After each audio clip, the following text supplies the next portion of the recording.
ప్రపంచవ్యాప్తంగా ఇప్పుడు 2 రకాలైనటువంటి మత అంశాలు నడుస్తున్నాయి.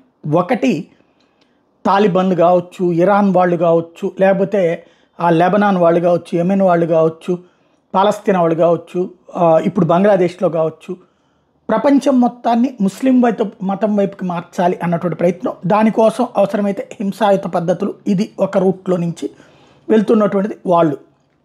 అలా కొన్ని దేశాల్లో ఇప్పుడు అట్లాంటి దాడులు కూడా జరుగుతున్నాయి. ఆఫ్రికన్ కంట్రీస్లో క్రైస్తవ దేశాలు 2-3 దాదాపుగా 3 వంతులు ముస్లిం దేశాల కిందకి మారినటువంటి పరిస్థితి.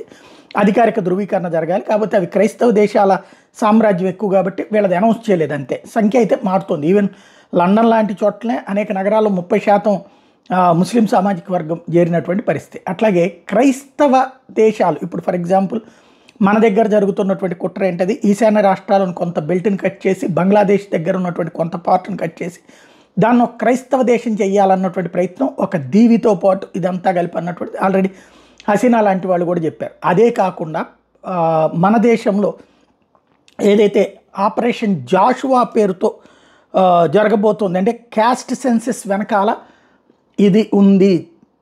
దీని పేరు ప్రాజెక్ట్ జాషువా.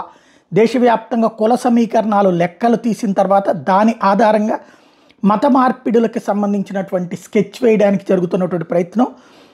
వీళ్ళు చెప్తున్నటువంటిది ఏంటంటే 6 కోట్ల హిందువులు కరెంట్లీ దాంట్లో అంటే మతం మార్చుకున్నా కూడా విషయం తెలియట్లేదు. As per this report they have already reached to 6 crore Hindus and currently their success rate is 4%, means they have converted 24 lakh Hindus till now.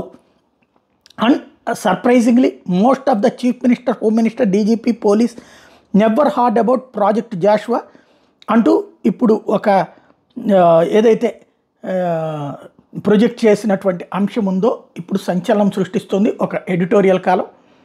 అయితే దీన్ని ఏ ప్రభుత్వము అంగీకరించదు, తోసిపుచ్చదు. ఎందుకంటే అది ప్రభుత్వం చేసేది కాదు కదా, గ్రౌండ్ లెవెల్లో జరిగిపోయేటువంటిది కదా. కులాల లెక్కలు తీయడం కోసం జరుగుతున్నటువంటిది కూడా ఈ అసంబద్ధతల్ని, అసమ్మతుల్ని క్రియేట్ చేయడం కోసమే అన్నటువంటిది ఇప్పుడు ప్రధానంగా జరుగుతున్న కొత్త చర్చ.